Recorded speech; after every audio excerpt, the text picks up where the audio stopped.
Vice President of NAR-India.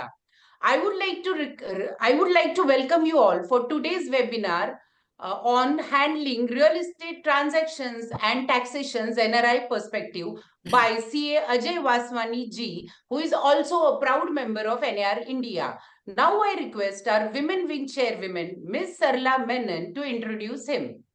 Sarla, over to you. Yeah. Hi, Ajay. A warm welcome to NAR-India, platform, and a warm welcome to Mr. Ajay Vaswani, an expert in NRI taxation and FEMA compliance with over 10 years of experience with clients across more than 20 countries and strong background in commerce and law. He is known for his expertise, dedication, and as a trusted advisor in this field. Mr. Ajay, we would like you to hear more from you. Please take over. Thank you so much. Thank you so much, Sarla. Now I request our main speaker to head to the main topic. We will not waste much of time now. Over to you, Ajay. Yeah, thank you. Thank you so much, Kirti, Sarla, Priya, Pradnya, and all the team members for taking this initiative and inviting me to this NAR-India online platform where we would be decoding the real estate transaction and taxation with the NRIs perspective. It is a very good initiative that you have taken, and it is very good that you are educated in this scenario with the digital arena. There are a lot of transactions happening back in India. Earlier also there were good transactions. Now also there is a good. So everyone is participating in the India growth story, and more transactions are happening. It is very important that the clientele. So basically what we are doing today is through you, we are trying to reach the clientele that you address. So your clients are NRIs who you support in the transaction, and by default the taxation queries also come in. So it is very important that you are also educated enough while you are interacting. This will help you in creating a brand for yourself, and also at the same time educating the client that what are the do's and don'ts. So this is very important. My kudos to the entire team for having this initiative. And of course, let's get on to the topic. So these are the key things that we would be covering in today.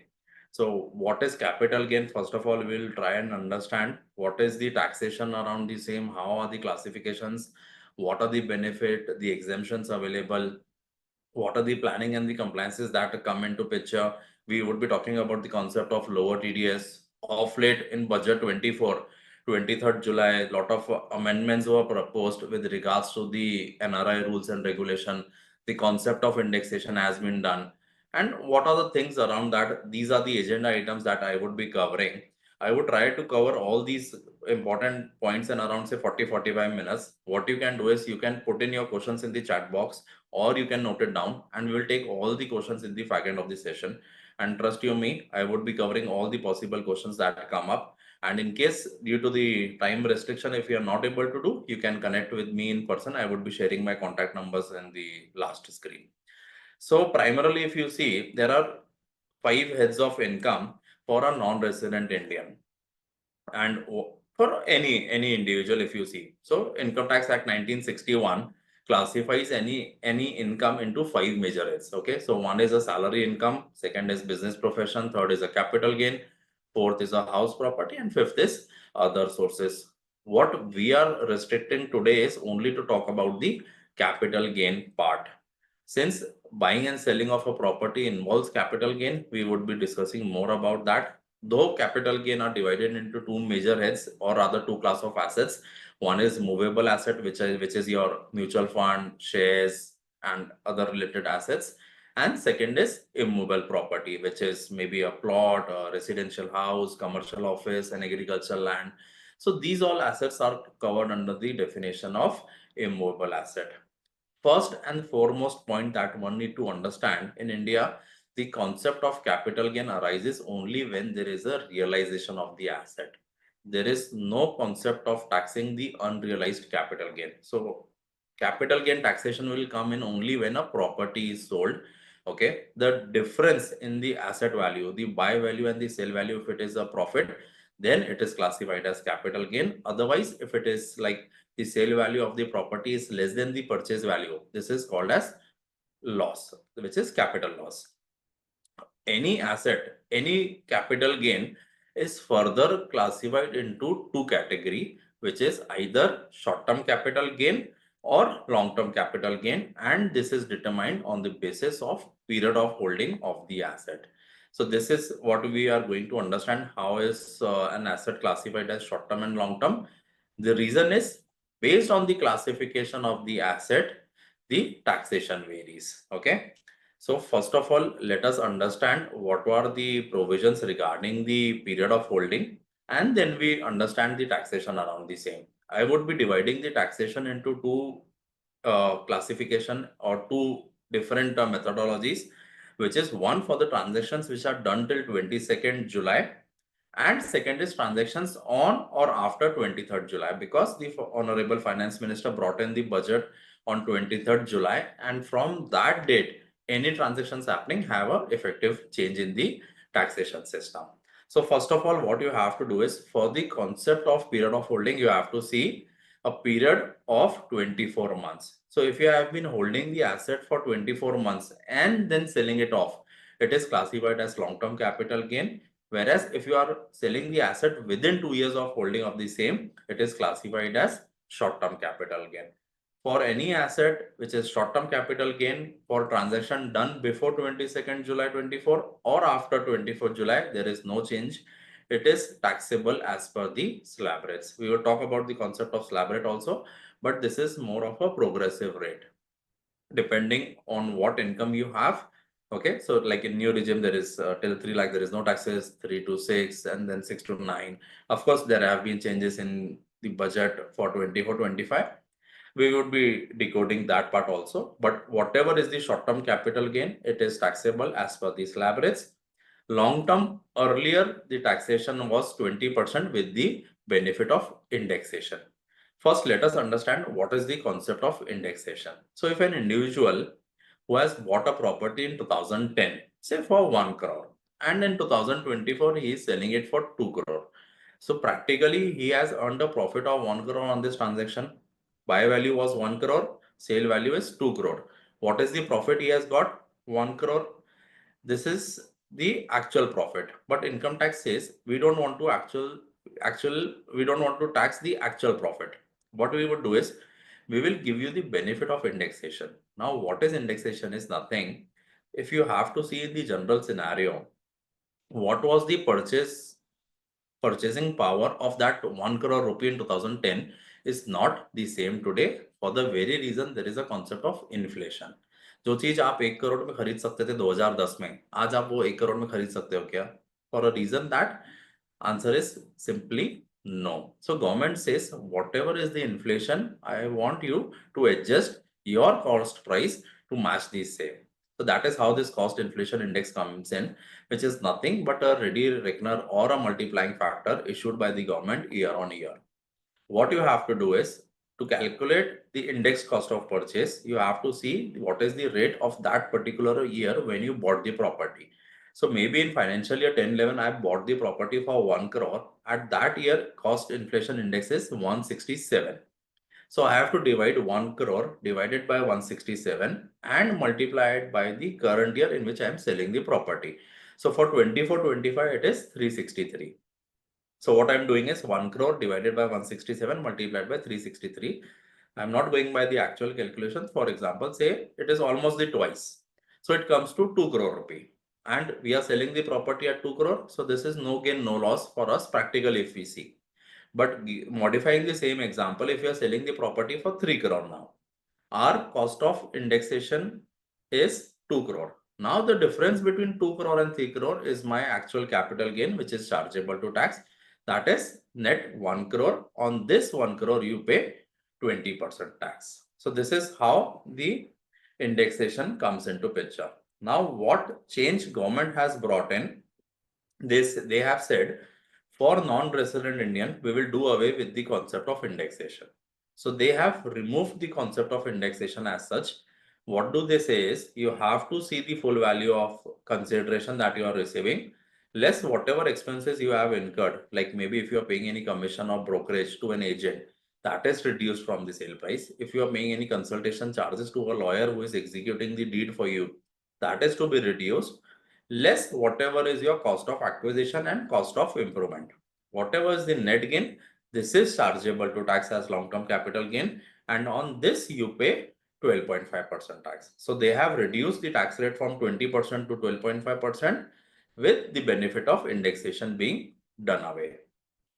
So if you see the same example now, 1 crore was my purchase price, 3 crore is my sale price, net gain is 2 crore. On this 2 crore, you pay 12.5% tax. This is only for non-resident Indian.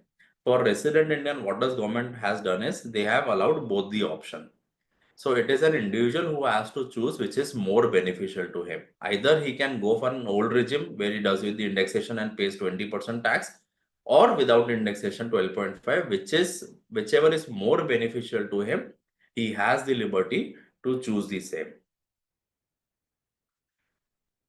Okay. So primarily, all long-term capital gain are subject to tax. The government gives you an incentive where you reinvest the gain and claim for the exemption. So primarily for a non-resident Indian, there are 3 options available, and which is divided into sections. Okay, section 54, 54 EC and 54 F.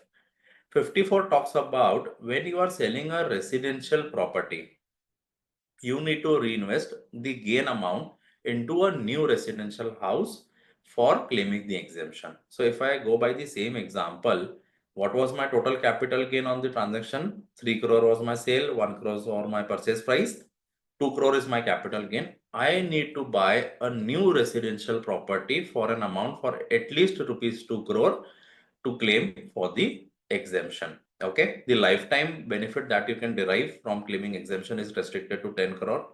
Why? So if you see, maybe if you're doing a transaction where the actual capital gain comes to 12 crore, the gain amount, what you can do is maximum reinvest into another property for 10 crore, and on balance 2 crore you have to pay taxes, and this is lifetime benefit that you have to see, and from this year onwards. So second thing that is to be seen, the possession of the new property. So for example, I am selling the property today in December 24. The new property should be delivered to me. The possession should be delivered to me by December 26. So this is condition 1. Or alternatively, it is also applicable for property which is bought 1 year back. So after December 23, if you have bought any property, that is also eligible to be claimed for an exemption. So 1 year back or 2 year after, this is the time frame where the new property should be delivered to you. And whatever new property that you are buying to claim an exemption is under lock-in. So in 3 years, you cannot exit the property. In case you do, you will have to pay the tax and the 3 year or 2 year, as the case may be, the interest and the component of that amount in the year you are exiting the property. And one more important point here is, in case you want to buy time to understand which property you want to go for, you have an option available where you put the gain amount into the designated bank account called as capital gain saving account. Okay, this is a separate bank account that you have to open, and you need to put the gain amount into this particular account before the due date of filing your ITR. So right now we are in financial year 24-25. If any of your clients sells a property today in December 24, he will either have to decide upon which property he wants to buy, or if not, so due date would be July 25, 31st July 25 to file the ITR. Before that date, he needs to open the account and deposit the money, and he can claim for the exemption by filing the ITR. And whenever he is decided, okay, this property I want to buy, he will use this particular bank account to pay off to the developer or the seller, as the case may be. But the condition is same. It is 2 years from the date of sale, not 2 years from the date of opening of the account. The second concept is, second section is section 54 EC. For any individual who has sold a residential property and wants to claim exemption and doesn't want to invest into another residential house.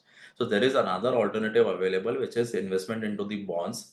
So there are specified bonds. One is REC, which is available right now, Rural Electrification Corporation.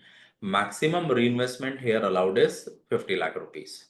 So for example, if we had the capital gain of 2 crore, maximum you can reinvest and claim exemption here is 50 lakhs only. Balance 1 crore 50 lakh, you will have to pay for the taxes. Alternatively, what you can do is, you can mix section 54 and 54 EC also.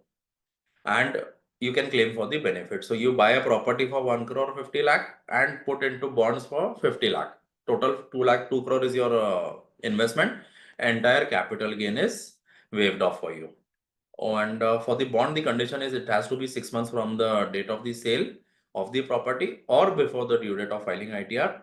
And the conditions around the bond is for a 5-year lock-in. Whatever interest you get is taxable. So right now around 5.75% is the interest that bonds give. Okay. And third section is there, section 54F. This talks about capital gain arising from sale of any asset which is not residential in nature. So if you're selling any commercial property or a vacant land or a showroom space or an office space, or for that matter, even mutual fund or shares, what you have to do is you have to reinvest the entire sale proceed into a new residential house. And again, the exemption limit is lifetime 10 crores, 1 year, 2 year, same condition like exactly the 54. So this is very important to note. Only difference here is 54 talks about reinvestment of the gain amount. 54F talks about sale proceeds. So like if I have to give you just the same example, 3 crore was my sale value. Capital gain was 2 crore. If I'm claiming exemption of 54, I need to invest only 2 crore. If I'm claiming exemption under 54F, I need to reinvest entire 3 crores. Okay. Now this is again a very important concept and where the major botheration comes into picture. As the word suggests, it is actually very tedious around for the very reason that it is not very regularly that you handle NRI transactions, and particularly not many practitioners are there around who regularly deal with the non-resident. Okay, since I have been working only for non-resident Indian for 13 years, almost every day I do one transaction. The experience and the expertise handling these transactions on day-to-day basis makes things easier for us to handle it. Based on that experience, I'm taking this presentation today. So it is nothing theoretical, it is all practical based that I have been putting in today in this presentation. So we'll see what are the TDS rules first when a resident is selling a property, and then we come on the non-resident part.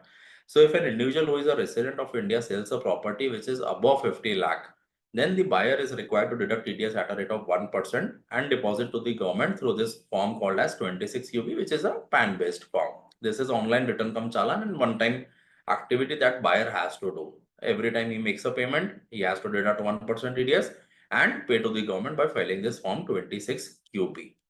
But for a non-resident Indian, irrespective of the sale value, okay, so we are not saying the condition of 50 lakh here. Whatever is the value of the transaction, the buyer is required to deduct TDS under section 195 at a rate which is rate of long-term capital gain. So if it is a long-term capital gain transaction, taxes to be paid at 12.5%. So TDS is also 12.5% here. If we talk about transactions which were done before 23rd July, TDS rate was 20%. Now there is no more concept of indexation and 20% for NRI. It is straightforward 12.5. So TDS rate is also 12.5%. Of course, it is added with surcharge and education cess. If like I will give you an example also for that, how does this work? If the property is sold for a value less than 50 lakh, there is no surcharge. It is 12.5 plus education cess of 4%, making it effective rate of 13%. Whereas the property is sold from value which is between 50 lakh to 1 crore, surcharge is 10%. So it is 12.5% plus 10% surcharge plus 4% education cess, making it effective rate of 14.3%. Whereas the property if is sold for more than 1 crore, surcharge is 15%. So 12.5% plus 15% surcharge plus 4% cess, making it effective rate of 14.95%. And this is to be deposited to the government through the TAN number. It is not 26QB. Okay, this is a TDS return which buyer needs to file. So first of all, challan will be paid through the TAN number, and after the end of the quarter, the buyer is required to file a TDS return in 27Q so that the TDS is deposited under the seller's name. So this is very important. This is the major differentiation in handling a real estate transaction from an NRI's perspective. So primarily, whatever transaction you do For NRI, there is a 12.5% TDS. What benefit NRIs do get over here is they can apply for a lower TDS. So let us understand first the normal provision, how does the thing work, and then we see the practical angle. How can NRI save upon this massive TDS percentage? Because almost if you see 14.95 is a major chunk, and none of the NRI would like that money to be stuck in India, for the reason that if he really needs the fund on urgent basis, or he wants to commit any expenditure, or maybe for paying his children's education fee, that fund is required. So it is the need of the hour that 15% around the capital is made available. So the normal procedure is, if we see this illustration, that is the claiming of the refund. So if I have to quote you an example, sale price is 1 crore, cost of acquisition of the property is 90 lakh. So my total chargeable capital gain here is 10 lakh, which is assuming to be long term here. So tax I have to pay 12.5% plus surcharge of 15% and education cess of 4%, making it effective rate of 14.95% of 10 lakh, which is 1,49,000. This is the total tax that is due for the seller to pay to the government on this transaction. But if you see what would be the TDS, it would be 14.95% of the sale value, which is 14,95,000. The seller, the NRI files the income tax return by the due date, and then he can claim for a refund of 13,46,000. So if you see a transaction happening in the month of April, financial year will end on March, return would be filed in June, July. Of course, considering the amount is on a higher side, government can take anywhere between 2 months to 6 months for the refund to be processed. So what is being seen over here is the money is stuck with the government for a period of not less than on average 16 to 20 months. So if you want your NRI client not to suffer for this reason, he has an option that he can apply for a lower TDS certificate. This happens only when the buyer is identified. Okay, what you do is you go to the, of course, this is an online application which is to be done. Form 13 is there. You need to explain to the officer, the concerned jurisdictional income tax officer, see, this is the transaction I'm doing. My total tax liability is 1,49,000 on a sale value of 1 crore, making it effective rate of 1.49%. Based on the documents and all related details, the assessing officer will issue you a lower TDS certificate of 1.49% effective rate. This you give to the buyer, and then buyer will deduct TDS as per the rate mentioned in the lower TDS certificate. So this is one benefit which major of the sellers, NRI sellers, should be taking off. Okay, so these are the slab rates I was talking about. The rightmost column is important for financial year 24-25. Till 3 lakh you don't pay any taxes. 3 to 7 is 5%. 7 to 10 is 10%. 10 to 12, 15, then 12 to 15, 20. And whatever income you have above 15 lakh is chargeable to tax at a rate of 30%. This is a progressive slab rates that India has. Plus surcharge we have already talked about. Education cess we have already talked about. This is again very important concept, where if any individual has a loss over the heads of income. So I have covered all the major heads and the income of head also. If we are talking about an individual who has sold a property at negative value, so he bought it 1 crore and selling it for 80 lakh. So practically he has a 20 lakh of a long-term capital loss. If he is filing the income tax return before the due date, he can first of all set off the loss, and second, he can carry forward the loss up to 8 years. So in next 8 years, whenever he has a long-term capital gain, this 20 lakh be first set off, and balance whatever is there would be chargeable to tax. This is very important. Individuals should be taking care of. So primary due date, as I've mentioned, if we see for the financial year 23-24, so 1st April 23 to 31st March 24 is financial year 23-24. Due date to file ITR was 31st July. For people who have missed filing the income tax return by this date, still have an opportunity available. They can file the ITR by 31st December, of course, subject to a nominal penalty if there is a tax payable. With this, they are eligible to claim refund also. However, in case an individual misses to file the income tax return by this date, whatever is refund due to them would not be processed for. They are not eligible to claim refund, and also they are not eligible to file ITR. There is another concept called as ITRU, which I would not be discussing about on the today's session. The last part, the last slide before we take on the questions. Lot of NRI clients upon selling the property in India, would like to remit the funds back to their home country, wherever they are living.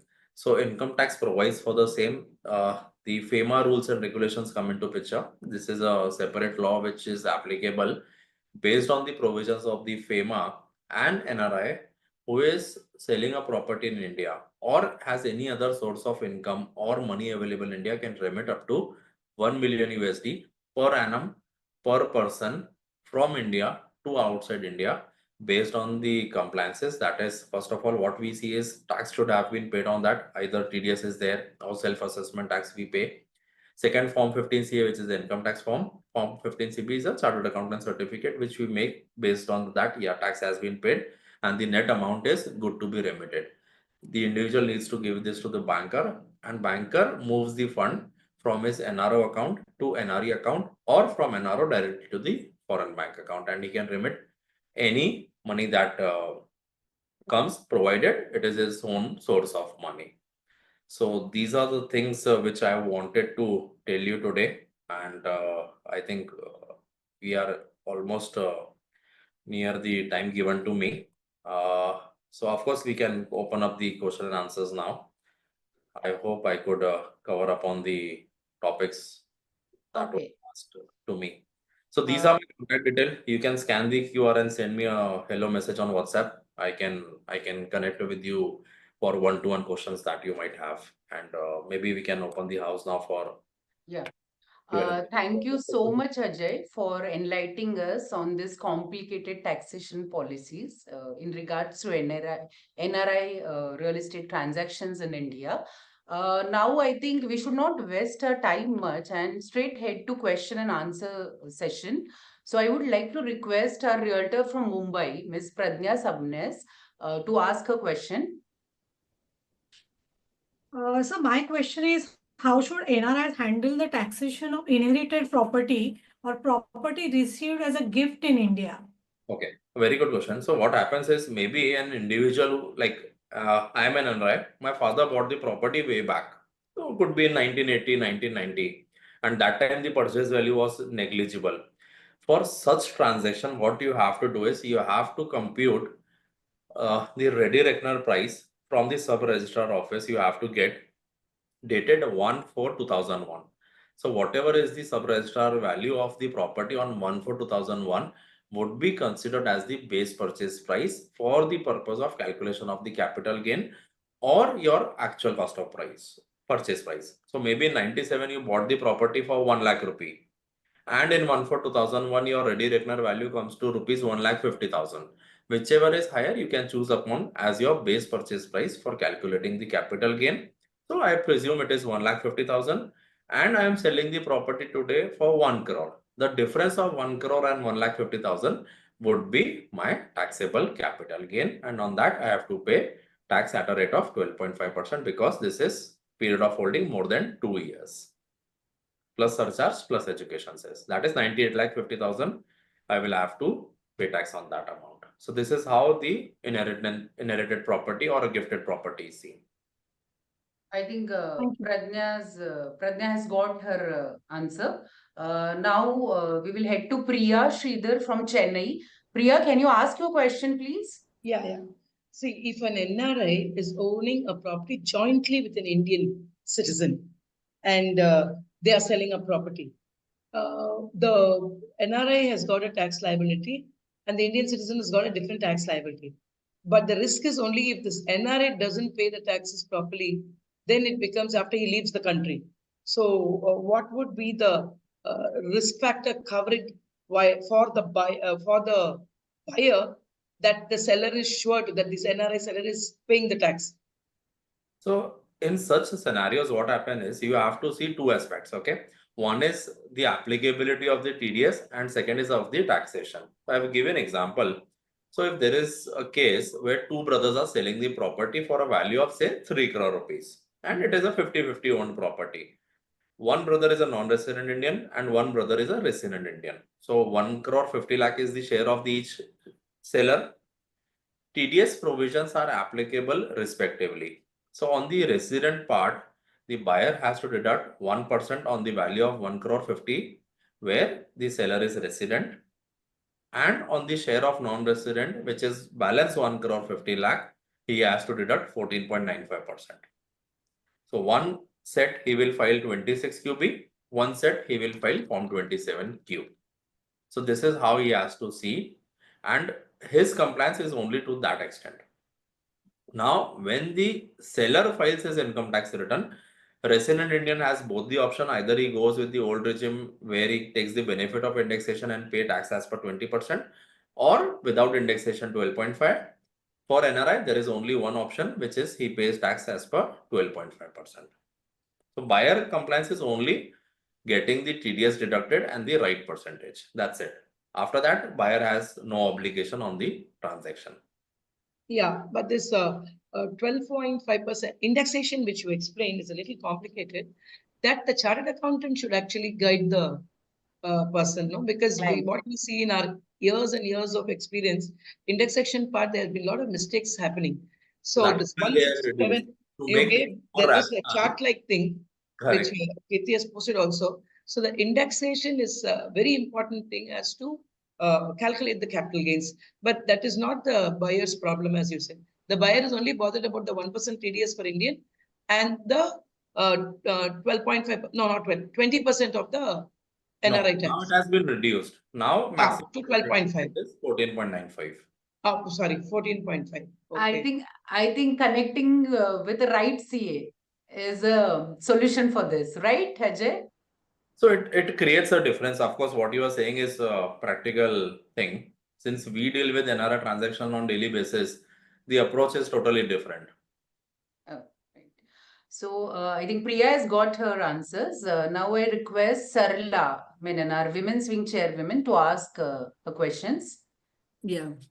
Ajay, I wanted to ask you two questions, quick questions, like, what trends do you foresee in the Indian real estate market for NRI, especially in light of global economic conditions? The second one is, are there restriction on the type of properties NRIs can buy or sell, like agriculture, commercial, or residential? Okay. The Very first nice point is a question. very good question that you have put in. Since I have been dealing with NRIs and almost every day I do one transaction for them, and especially these lower TDS cases also. What trend I have of late seen is people are selling their old residential properties and putting the money into the high-end either luxury apartments, which they are going to eventually occupy once they retire and come back to India. This is number one. And second, if they are investing for the rental yield perspective, what they are doing is residential units are not getting the good attractive rental yields. What they are doing is now putting the money either commercial property or showroom spaces. Yeah. So this one good transactions that we have seen in very recent days. People are trying to sell the property, consolidating the money and putting into the bigger commercial spaces where it is very easy for them, a corporate tenant coming in, 5 year, 10 year lock-in is there. You need not every year see for a tenant. Maintenance issues are comparatively very less. In residential house, the property is old. There would be a seepage coming in. There would be drainage issues. There would be plumbing issues. So in commercial property, these kind of issues don't come on very often basis. It is hassle-free for them to invest and maintain.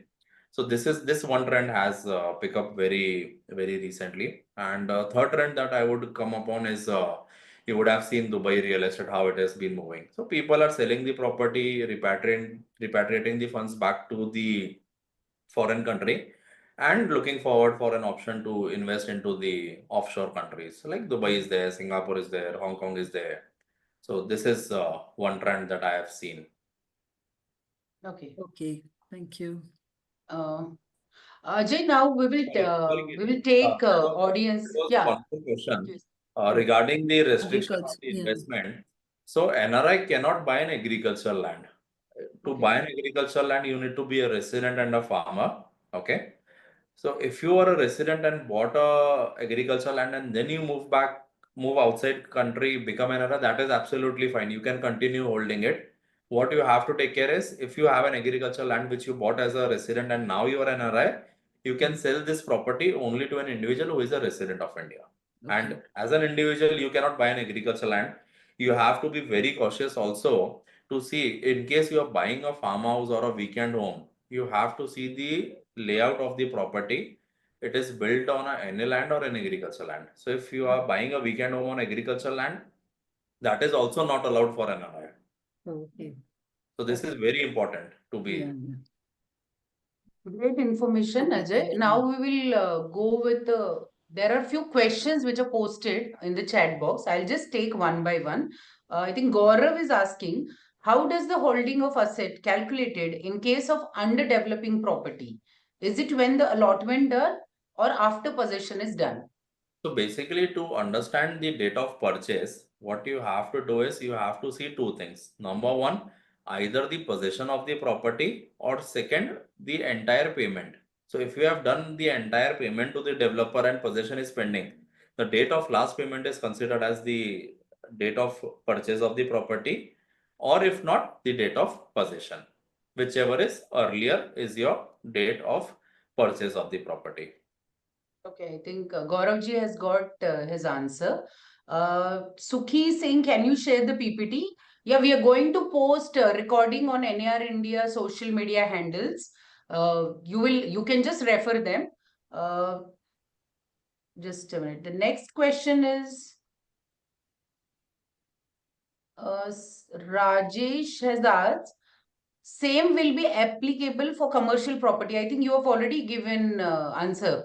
But this is not related exactly. I'm not able to understand. Same So will what? this provisions is same. And if this has been talking about reinvestment of capital gain, then only section 54F is applicable when you are selling a commercial property. Okay. 54 and 54 EC talks about only selling of a residential house. Okay, I think Ashwini has asked, so there is no option of indexing, sir. So for NRI, there is no concept of indexation. For resident, there are both the options available. Either you take indexation and pay 20% tax, or without indexation, you pay 12.5% tax, whichever is favorable to the individual. I think Usha Jaipal ji, her question is, inherited real estate property tax liability is only for first generation that are legal heirs or second generation in family also have some tax liability, as some in second generation are NRI and wondering on this query. So this is what exactly I answered a while ago. So an individual who has inherited the property, the capital gain tax is to be paid only when he is selling the property. So a parent who has passed on the property to the child, whenever he sells the property in that particular year, taxation is to be done, and the cost is to be worked out the way I have told you. So either if the property was bought after 1/4/2001, then the actual cost of purchase is to be seen. But if property was bought before 1/4/2001, so actual purchase price or the sub-register value as on 1/4/2001 is to be considered as the purchase value for calculating capital gain. Ajay, there are so many questions pouring in. How NRI called NRI? What is the criteria of rental income of NRI? Is a question from Miss Hema. So Hemant is asking the same Hemant, question. yeah, sorry. So primarily, and I will not go into the detail part because it will take another 20 minutes to explain the concept of what is NRI. So I will give you a very brief. An individual who is working outside India and stays more than 183 days outside India is eligible to be called as a non-resident Indian. Second, taxation of the rental income. The concept of taxation of rental income is exactly the same. Whatever rental income you get the deduction first of municipal taxes that you pay on actual basis in that particular year. Second, 30% standard deduction. So for example, if your total rental income is 5,25,000 and you paid municipal taxes on actual basis for 25,000. So 525 minus 25,000, net income is 5 lakh. On this, you get 30% standard deduction for all repair maintenance, irrespective of the fact you do or you don't do. So that is 1,50,000. Net 3,50,000 is your total taxable income for the head house property, and then you have to pay taxes as per the slab rates. The second point here is on the TDS part. So any rental income that is paid to a non-resident Indian, there is a TDS at a rate of 30%, which is to be deducted, plus 4% education cess, making it effective rate of 31.2%.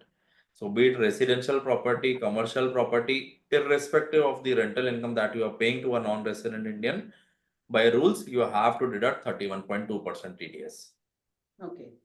What will be the TDS applicability for NRIs on rent?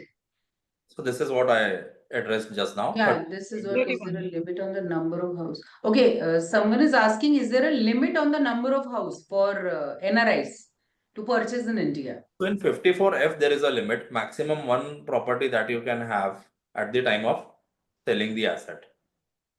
But Okay. 54, there is no such restriction. How is it decided if the tax will be STCG or LTCG is a question by Gaurav. So Gaurav, you have to see the period of holding. If the asset has been holded for 2 years and then you are selling it off, it is long-term capital gain. But if you are selling the asset within less than 2 years of its holding, it is classified as short-term capital gain. There is, I think, one more last question by Paresh. Suppose we real estate commercial property, whether we can get benefit of taxation and capital gain by buying residential property, or we should invest in commercial properties and vice versa. This So, is by Paresh Patel. Yeah. so if you are selling the residential property, you have option available that you reinvest into another residential property, section 54 and 54 AC. But if you are selling the commercial property and want to claim an exemption from capital gain, only option available is you buy a residential house. It is not going to happen that you sell a residential and buy a commercial property to claim for the exemption.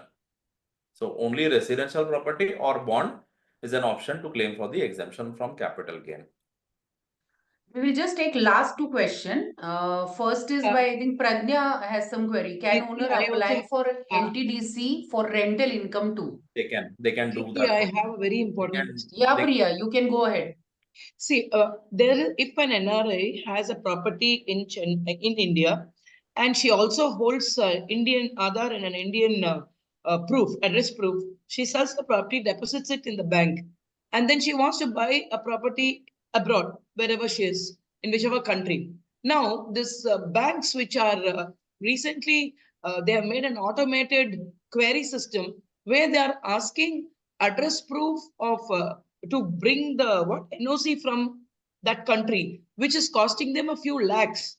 So it is becoming a big headache for that NRI to claim her own money from her own bank because of this automated rule that this NRI has to get the certificate from that country, and which is costing from $700, something like that. So, do you have any option of that address proof that she was a resident of India? This is not the scenario, ma'am. Honestly, there is some misinformation here. What you can do is you can pinpoint the exact case, and with the facts and figures available to me in person, I will address it. There is no such provision available. You need not get any other certificate to claim your own money.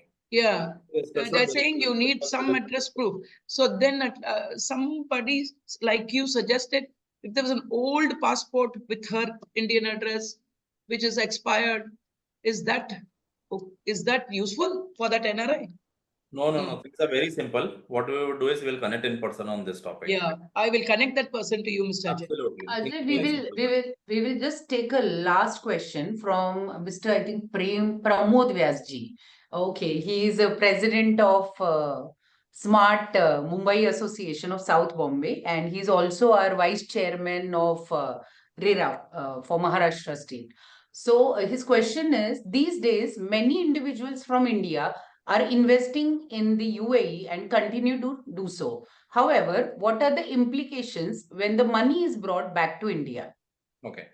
So since I also do a lot of UAE transactions and the taxation around, I will tell you one thing which is very important for all to note. If you are a resident of India and have the global asset and having an income over that. So if you are buying a property in Dubai, you have a rental income on that. So you would have seen around tax-free income, tax-free income. There is a concept if you are buying an asset outside India and UAE. Of course, there is not individual taxation in UAE. So for an individual who is a resident of India and have a rental income from a property which is situated in UAE, of course, you don't pay any taxes on that income in UAE. But since you are an individual who is resident of India, your global income is subject to taxes over here. Whatever rental income you get there, take 30% deduction, balance, you have to pay tax in India. So this is very important that you educate your clients. I have seen people doing and saying that whatever income you get is tax-free for you. So that is not the practical scenario. It is tax-free only for UAE part. India will levy taxes on that. Second, whenever you are selling the property, so you bought a property for 5 crore and selling it for 10 crore and bringing money in the back in India. So whenever you are selling the property in UAE, Very interesting question. I cannot avoid that. It is from our fellow member, from Mr. Ketan Thakkar. He is also our prop member. Suggest your commercial fees to handle NRI tax, and what is the discount for NAR India members? so rather the NAR should come up with Actually, this question is for you. So NAR should come up with a proposal that we would be tying up with Ajay, and this is the standard cost structure for them. So I leave upon you to decide what model you want to draft with me. So would be more than happy to address the prop members. Sure, definitely. I've NAR been India with member, the yes. realtors for a long period of time, and it has been a great network for me. Pan India, you name a big city, and I have a realtor friend over there. And certainly we can take this up. So of course, commercial fees depends upon the case to case, how complicated the case is. But something can be worked out for sure if you are a NAR member or a prop member. Sure, Ajay. Now we'll conclude this session with vote of thanks. Thank you so much, all the viewers, for attending today's session. Thanks to our key speaker, CA Ajay Vaswani, for sparing his valuable time. He was down with cough. Still, he has made it a point to do this session very well. Thanks to Ms. Sarla Menon, our respected chairwoman of NAR-India Women's Wing. Pradnya, Sabnis, our past ambassador of Women's Wing NAR-India and NAR-India member from Mumbai. Priya, Sridhar, my very good friend and realtor from Chennai. Last not the least, thanks to our Director General Ekta, Jain, and our Honorary Secretary Vikas Agrawal, and our respected NAR-India President Mr. Amit Chopra for giving us this opportunity. Now we will conclude this session and see you soon next time with some new interesting topic. Thank you so much, all. Thank you Thank so you. much. Thank you so much. Thank you. It was a Thank delight. you, everyone. Was Thank Thank you. you. Thank you. Thank you.